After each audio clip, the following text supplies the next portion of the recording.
Like if, for instance, someone wants to put in an ADA ramp on their house and they want consultation on it, what do we charge them first? It's not a thing. But I mean, Yeah. okay, but This is strictly designed for larger commercial projects. can you just note that? We can do that, sure. That we, Yeah. just to clarify. And my last question was, have we spoken to the bid board or anyone on the adjustments of the commercial fees? No. That's all I have.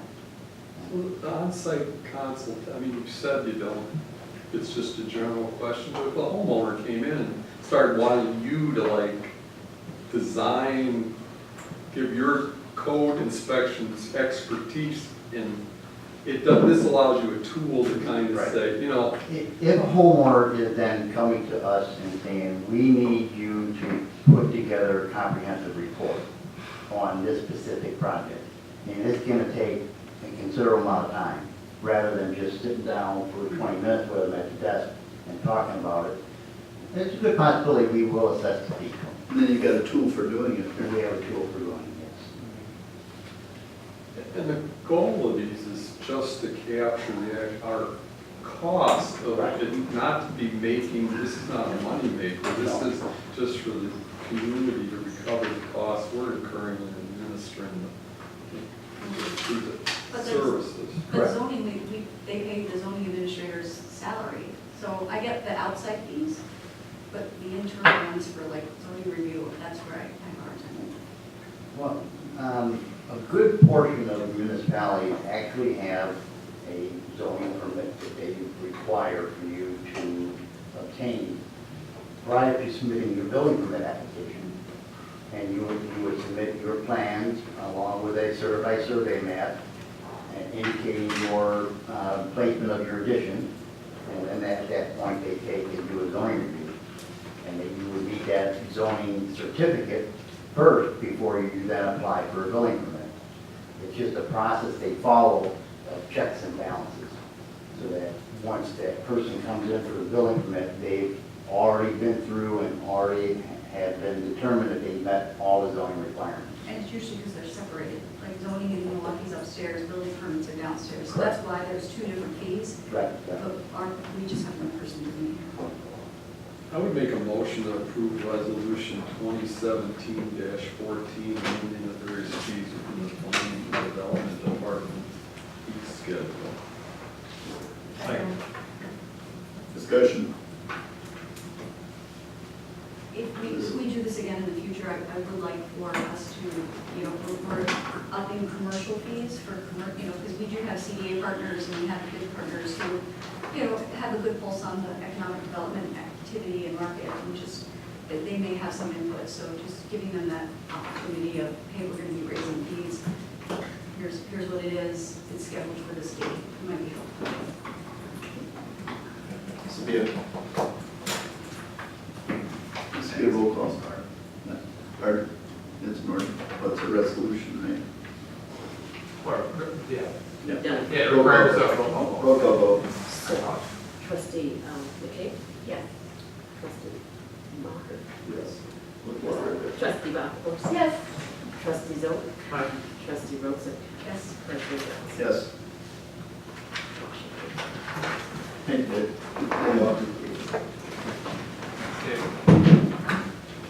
Okay, that takes us to 882, Trustee Maher, 2018 proposed budget presentation overview. Yes, this starts the. Can I ask one question? Sure. Are you gonna look at the park this evening? No? No, you're good. Thank you very much. You guys have a wonderful evening. Well, thank you for your work. Sure you want to stay? He's pretty sure. Yeah, so we had previously had a meeting going over the long-range financial plan and lead up to this. So this is our first session of the budget, 2018 budget review. Mark Emanuelson, our finance director, has prepared a summary which he'll now make a presentation, give us an overview of the budget, leading into our detailed meetings coming up one Wednesday, next Wednesday, where we'll start in detail. But Mark, you want to start with your presentation? Thank you. What I'd like to do is go through the presentation, then anything I don't address, I'd be happy to respond to afterwards.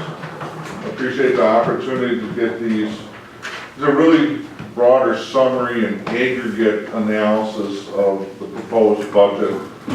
Really not getting down to the line item details, but just to give a sense for how the bigger pictures and aggregates and summaries kind of roll up together. Staff has made some efforts in this year's budget to improve presentation and in some of the detailed sections to make some of the numbers a little less spread out, a little more transparent. So you'll see that in future budget workshops. The materials in the budget packet are the same as the budget book. They're even page numbered the same, so no matter what you're referring, hopefully we'll be on the same page. I designated this as the executive summary. Opens up with our transmittal letter. This year it's from me because of transition with the village manager.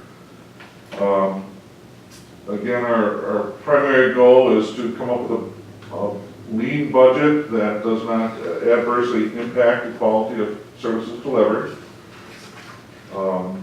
We tried to develop this consistent with the discussions of some of the long-range planning topics as those items feed into the current year capital requests by and large. Those are long-range planning topics are debt funded. You'll see those again in the capital budget.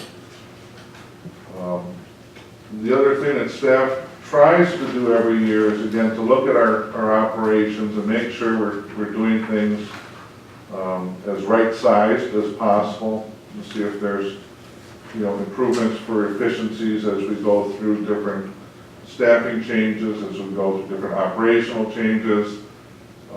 We do try to look into all of those issues when we're developing our budget from prior year to current year. But it's also important, and you'll see it again with the capital budget, that we put a significant effort into maintaining a sustainable, improved infrastructure. So obviously, we've got a lot of discussions on some of our infrastructure, primarily in roads and facilities. Staff continues to support that visiting objective, and you will see a number of requests in our capital budget that help achieve those goals, as well as in some of our operating budgets of maintaining fleet and facilities as we go through the budget details in subsequent workshops. Page 8 in the presentation, or page number 8, looks at our levy limit, or not our levy limit so much as the purported change of property tax levy under the proposed budget. Now, I've highlighted in red a number that says 2.49%.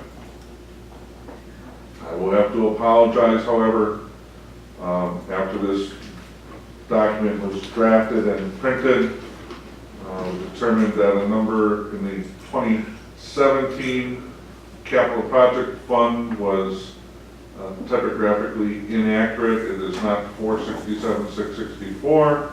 Which year is it? Yeah, where's the? 2017 capital On page 8, on page 8. So if you find general capital projects on the left, 467,644. That is the incorrect number. The correct number should have been 443,673.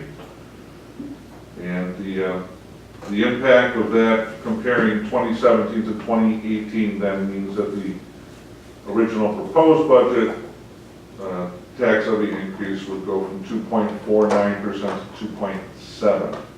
And what does the 2.57 do on the capital? I didn't calculate that. I'm sorry. Did you run it down to the numbers below? That's what he just gave. I didn't bring, I think it's 11,002. I would have to consult my prior budget, but on my schedules, I did update that. I just made a note of where the error was in this schedule on its original draft. So the 2.49 becomes what? 2.7, sir. Oh, 2.7, okay. Thank you.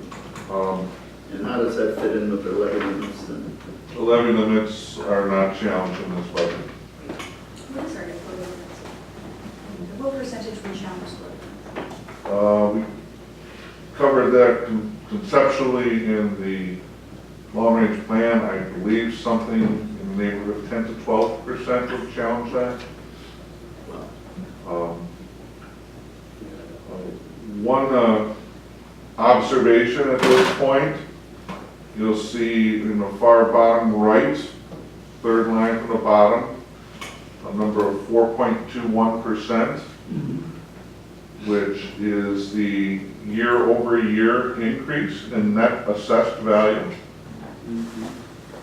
Mathematically, if your taxes do not go up as high as your net assessed value, when you look at a benchmark number such as $300,000, and the impact of these budget changes, it generates a negative number because your assessed value went up higher than your levy.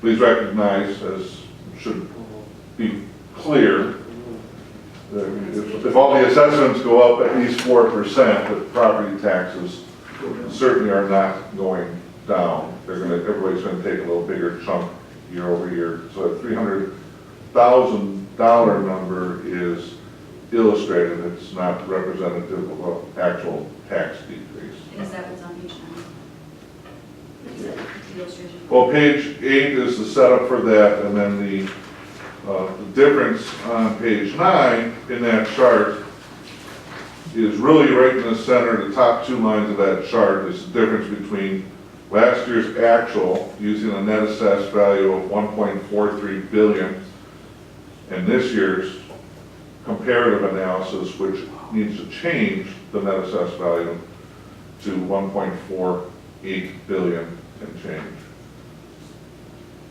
So in this chart, it's saying negative 28. Is that reflective of your tax bill would go down? if you had no increase in assessed value last year, your tax bill would decline. But you're assuming everyone has a 4% increase, right? I'm presuming that on average, people had about a 4% increase of non-TID related assessed value changes. So can I just ask, what would that number be? So if this $300,000 house had an average assessed value go up 4%, and then with this tax or this mill rate, Well, 2.7% would be an equal distribution of the pie, assuming that was uniform. what would that number be? So would taxes go up? 2.7%. It would go up 2.7. So your tax bill would be 2.7 higher than last year, under those factors. Right, I think I understand your question. And that's why I bring it up, because I don't want this to be misleading. It's strictly a representation of the mythical $300,000 house, but that's a moving target when it comes down to actual property owners, because those values do change. Page 10, in a nutshell, no proposed increases for overnight parking permit fees on permitted lots. No fee increases proposed or incorporated in the budget for water or sewer services in 2018. A disclaimer in the last paragraph, we are still continuing to do significant water and sewer projects in the long-range planning process, and we do continue to see additional increases in future years, but right now, based on what we've completed so far, utility budgets will be self-supporting at levels. Didn't we agree that every other year we were going to increase water, and the next year we were going to increase sewer last year? Right, this year would have been a sewer It would be year, sewer but we do not feel that there's a need, since the southeast sewer Oh, okay. has been deferred a number of times as we go through that process. The need to increase those fees for that has not arisen Page 11 starts looking at our data from a global perspective, all funds. Again, for reference, in 2017 adopted budget, property taxes, that is the correct number, not the number from the previous schedule. That's the roll-up total. Reflects 2.7% increase.